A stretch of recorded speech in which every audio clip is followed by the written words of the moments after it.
Class 10 का math solve करने के लिए जितने सूत्रों की आवश्यकता होती है उतना मैं आपको यहाँ बताता हूँ। अगर आप इतना सूत्र याद कर लेते हैं तो आपको अलग से सूत्र याद करने की ज़रूरत नहीं है। तो आइए इसे देखते हैं और समझते भी हैं। पहला आपका है चैप्टर 1 का आपको सूत्र मिलेगा, यूक्लिड विभाजन प्रमेय। इसके अंतर्गत क्या है, ये होता है भाज्य बराबर भाजक गुणा भागफल प्लस शेषफल। इसको सांकेतिक रूप में a बराबर बी क्यू प्लस आर द्वारा सूचित कर सकते हैं, जहाँ r is greater than and equal to 0 होता है बट लेस देन b होता है। यानी r का मान जो होता है 0 हो सकता है, 0 के बराबर हो सकता है, 0 से बड़ा हो सकता है, लेकिन b से हमेशा छोटा होता है। ये आपका पहला है। चलिए नेक्स्ट देखते हैं।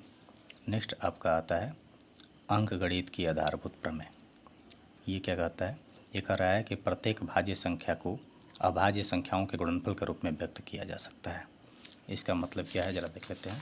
अगर मान लीजिए कोई संख्या दिया हुआ है तो उसको आप भाज्य अगर संख्या है तो उसको आप अभाज्य संख्या के रूप में व्यक्त कर सकते हैं, उसके गुणनफल के रूप में। तो आइए देखते हैं। अगर मान लीजिए हम छोटी सी एक संख्या लेते हैं, छोटी सी संख्या 12 लेते हैं। अगर 12 को हम तोड़ेंगे तो इसका ज़रा रेशन कर लीजिए। 2 से ये 6 बार में कटेगा, फिर 2 से ये 3 बार में कटेगा। अब यानी कि आप इसे आप लिख सकते हैं 12 बराबर 2 गुणा 2 गुणा 3। यानी ये कह रहा है कि जो अगर भाज्य 12 क्या है, भाज्य संख्या है, तो इसको अभाज्य संख्याओं के गुणनफल, तो अभाज्य संख्या देखिए 2 भी अभाज्य है, ये भी अभाज्य है और 3 भी अभाज्य है। यानी कि अभाज्य संख्याओं के गुणनफल के रूप में इस भाज्य संख्या को व्यक्त किया जा सकता है। इसका मतलब ये हुआ आधारभूत प्रमेय का मतलब। नेक्स्ट देखते हैं। किसी दो धनात्मक पूर्णांकों a और b के लिए HCF गुणा एलसीएम बराबर a गुणा b होता है। तो इसको समझने के लिए आइए एग्जाम्पल ले लेते हैं। अगर मान लेते हैं कि कोई दो संख्या, एक 6 और दूसरी 8 संख्या है। अब इन दोनों का अगर HCF एलसीएम निकालेंगे तो HCF और एलसीएम का गुणनफल और इन a और b का मतलब इन दोनों संख्याओं के गुणनफल के बराबर होगा। तो ज़रा हम देख लेते हैं। 6 का और ये 8 का, इन दोनों का अगर एलसीएम निकालेंगे तो 6 का पूरा गुणनखंड कर लेते हैं, 2 3 होगा, और 8 का हो जाएगा 2 2 2, ये होगा। अगर इसका हम HCF निकालते हैं तो HCF हमारा हो जाएगा, ये दोनों कॉमन है तो हमारा 2 हो गया। और अगर इसका LCM निकाल लेते हैं तो LCM बराबर हो जाएगा, ये लिया जाएगा 2 को पावर 3 3 बार और ये 3, 24, ये LCM आ जाएगा। अब अगर हम ये देखते हैं, ये आपका फॉर्मूला दिया हुआ है HCF गुणा LCM बराबर a गुणा b। यानी कि अगर HCF को और LCM को गुणा करते हैं तो 2 और 24 को गुणा करके देख लीजिए, ये 48 आ जाएगा, 48। तो ये a और b यानी इन दोनों संख्याओं के गुणनफल के, तो 6 और 8 को गुणा करिए तो इसका भी माना जाएगा 48। यानी कि ये वाली संख्या और ये वाली संख्या एक दूसरे के बराबर होता है। नेक्स्ट देखते हैं कि द्विघात बहुपद ax² plus bx plus c के लिए मूलों का गुणनफल अल्फ़ा प्लस बीटा बराबर -b/a। देखिए कोई भी द्विघात बहुपद जो होता है जिसका पावर 2 होता है तो इस रूप में इसे दर्शाया जाता है। और इसका जब सॉल्यूशन करते हैं तो x का जो 2 मान आता है तो इसका जितना पावर होता है उतना ही मान आता है। तो जितना भी इसका मान, जो x का जो मान आएगा, जो हल आएगा, वो इसका मूल कहलाएगा। इसे हम शून्यक भी कहते हैं, इंग्लिश में 0 भी कहते हैं, या फिर कहिए कि इसका हल कहते हैं। तो इसके 2 जो अगर मानेंगे तो दोनों में एक अल्फ़ा कहलाता है और दूसरा बीटा कहलाता है। तो अगर दोनों ये शून्यकों को या मूलों को योगफल कर निकालते हैं तो अल्फ़ा प्लस बीटा बराबर होता है -b/a। -b/a का मतलब हुआ कि जहाँ b जो होगा x का गुणांक तथा a जो होगा x² का गुणांक होगा। उसी प्रकार से मूलों का गुणनफल अगर देखेंगे तो अल्फ़ा इंटू बीटा बराबर होगा c/a। तो c क्या होता है, जो यहाँ कांस्टेंट टर्म होता है, कांस्टेंट राशि होती है वो, और a जो है x² का गुणांक है। नेक्स्ट देखते हैं, यदि द्विघात समीकरण के अगर आपसे पूछ दिया जाए कि द्विघात समीकरण के लिए सूत्र बताइए, तो द्विघात समीकरण का सूत्र होगा x² minus alpha plus beta into x plus alpha into beta बराबर 0। यहाँ अल्फ़ा प्लस बीटा क्या है, मूलों का योगफल, और अल्फ़ा इंटू बीटा क्या है, मूलों का गुणनफल, बराबर 0। अगर ये द्विघात समीकरण के जगह पे द्विघात बहुपद कह दे तो बस 0 ये हटा देना है, ये द्विघात बहुपद के रूप में हो जाएगा। चलिए नेक्स्ट देखते हैं। त्रिघात बहुपद। त्रिघात बहुपद को ax³ plus bx² plus cx plus d के रूप में दिखाया जाता है या लिखा जाता है। तो अगर इस रूप में है तो उसके लिए अगर इसको सॉल्यूशन करेंगे तो x का 3 मान आएगा, यानी x के 3 हल होंगे। तो 3 हल होंगे तो तीनों को उसका शून्यक होगा या फिर मूल कहलाएगा। तीनों को हम एक अल्फ़ा, दूसरा बीटा और तीसरा गामा से निरूपित करते हैं या सूचित करते हैं। तो अब अगर मूलों का योगफल कहेगा, इसका मतलब कि तीनों शून्यकों का योगफल। तो तीनों शून्यकों का योगफल, तो इसका सूत्र होगा -b/a। फिर वही b क्या है, यहाँ x² का गुणांक b है और a क्या है, x³ का गुणांक होगा। नेक्स्ट, दो मूलों के गुणनफल का योगफल। अगर 3 मूलों में से 2 को लेकर के गुणा किया जाए और फिर इसको जोड़ा जाए, फिर नेक्स्ट 2 को गुणा किया जाए और फिर नेक्स्ट अगले जो लास्ट जो बचेगा उसको गुणा करके सबको जोड़ा जाए, यानी कि 2 मूलों के गुणनफल का योगफल निकाला जाए, तो इसका सूत्र होता है c/e।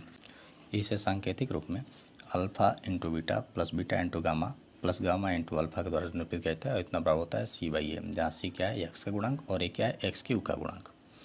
नेक्स्ट देखते हैं मूलों का गुणनफल, यानी कि तीनों मूलों का अगर गुणनफल alpha into beta into gamma निकाला जाए तो इसका बराबर सूत्र होता है -d/a। यहाँ d क्या होगा, इसमें कांस्टेंट टर्म, और a क्या होगा, x³ का गुणांक। यही आपसे नेक्स्ट है कि अगर त्रिघाती समीकरण पूछ दे, तो त्रिघात समीकरण या क्यूबिक इक्वेशन पूछ दे, तो इसके लिए फॉर्मूला होता है आपका x³ minus alpha plus beta plus gamma into x² plus alpha into beta plus beta into gamma plus gamma into alpha into x minus alpha into beta into gamma बराबर 0। ये आपका त्रिघात समीकरण के लिए सूत्र होगा। जैसे ही अगर त्रिघात बहुपद की बात करेगा तो बस 0 इसमें से हटा देंगे। चलिए नेक्स्ट देखते हैं।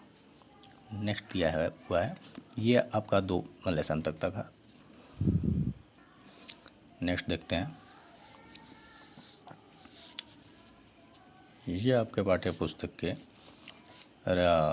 रैखिक समीकरण जो आपका लेसन नंबर 3 है उससे दिया गया। लेसन नंबर 3 में जो आपका समीकरण 2 होता है, वो 2 समीकरण आपको रैखिक रूप में दिए जाते हैं, जिसमें 2 चर होते हैं। एक होता है इस रूप में a1x plus b1y plus c1 बराबर 0, दूसरा होता है a2x plus b2y plus c2 बराबर 0। इस रूप में दिया गया रहता है। तो इसके लिए जो सूत्र है वो देखते हैं।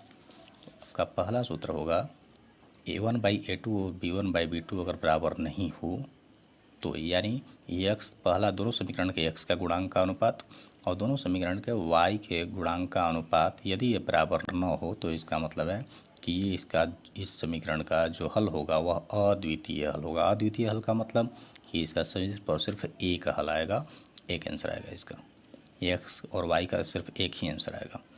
और दूसरी बात कि अगर दोनों का अगर हम ग्राफ खींचते हैं तो ग्राफ खींचने पर ये प्रतिच्छेदी रेखा, यानी कि इस प्रकार से एक दूसरे को एक बिंदु पर ये प्रतिच्छेद करेंगे और ये हल संगत हल कहलाता है।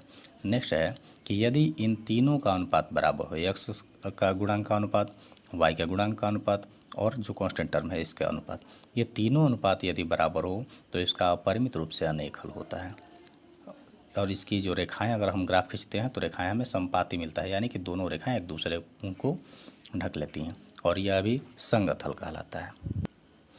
और यदि x² के गुणांक का अनुपात और y² के गुणांक का अनुपात बराबर हो, लेकिन जो कांस्टेंट टर्म है उसके का अनुपात बराबर न हो, यानी a1/a2 is equal to b1/b2 is not equal to c1/c2 हो, तो इसका कोई हल नहीं होता है।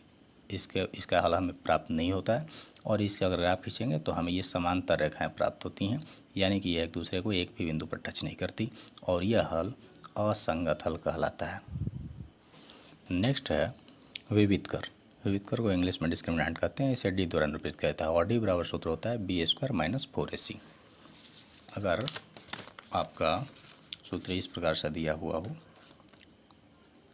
2x² प्लस 3x प्लस 2 बराबर 0, तो इसमें आपका ये a होता है, ये b होता है और ये c होता है। तो इसका अगर हम निकालते हैं b² माइनस 4ac, तो ये होता है आपका डिस्क्रिमिनेंट। मूल वास्तविक और भिन्न होने के लिए b² माइनस 4ac का मान 0 से बड़ा होना चाहिए, यानी कि अगर हम दिए गए द्विघात समीकरण का अगर डिस्क्रिमिनेंट निकालते हैं और उसका b² माइनस 4ac का जो मान आता है वो 0 से बड़ा आता है, यानी कि पॉजिटिव आता है, धनात्मक आता है, तो उसका मूल वास्तविक होगा और भिन्न होगा। अगर मान लीजिए आपका समीकरण दिया हुआ है 2x² प्लस 6x प्लस 1 ये अगर दिया हुआ है, अगर हम इसका बी स्क्वायर माइनस 4ac निकालते हैं, बी स्क्वायर माइनस 4ac, तो अगर इसमें क्या होगा, b का वैल्यू आपका 6 है तो 6 स्क्वायर माइनस 4 इंटू a का वैल्यू 2 है और c का वैल्यू 1 है। 6 का स्क्वायर आपका होता है 36 माइनस 4 दूनी 8 और 1 8, ये घटाने पर आ जाएगा 28, जो 28 क्या है, 0 से बड़ा है। इसका मतलब है कि अगर हम इसको सॉल्व करेंगे तो x का हमें 2 आंसर आएगा और दोनों का आंसर अलग अलग होगा, एक दूसरे के भिन्न होंगे। नेक्स्ट देखते हैं वास्तविक, मूल वास्तविक और बराबर होने के लिए, तो इसका सूत्र होता है बी स्क्वायर माइनस 4ac बराबर 0। यानी कि अगर हम किसी द्विघात समीकरण का विविधकर निकालते हैं, डिस्क्रिमिनेंट निकालते हैं, और वो उसका जो डिस्क्रिमिनेंट होगा वो 0 के बराबर हो जाएगा, यानी बी स्क्वायर माइनस 4ac बराबर 0 हो जाएगा, तो उसका मूल वास्तविक होगा और दोनों मूल एक दूसरे के समान होंगे, बराबर होंगे। नेक्स्ट है आपका कि मूल अगर अवास्तविक होने के लिए कंडीशन होता है B square minus 4ac is less than 0, यानी कि बी स्क्वायर माइनस 4ac का मान यदि 0 से कम आता है यानी ऋणात्मक आता है, तो उस अवस्था में मूल अवास्तविक होते हैं, यानी कि उसका आंसर हल नहीं निकलता है। इन दोनों के लिए देख लेते हैं। अगर मान लीजिए हमें यहाँ दिया हुआ है, यहाँ ये देखते हैं, अगर एक समीकरण आपको दिया हुआ है एक्स स्क्वायर प्लस 4x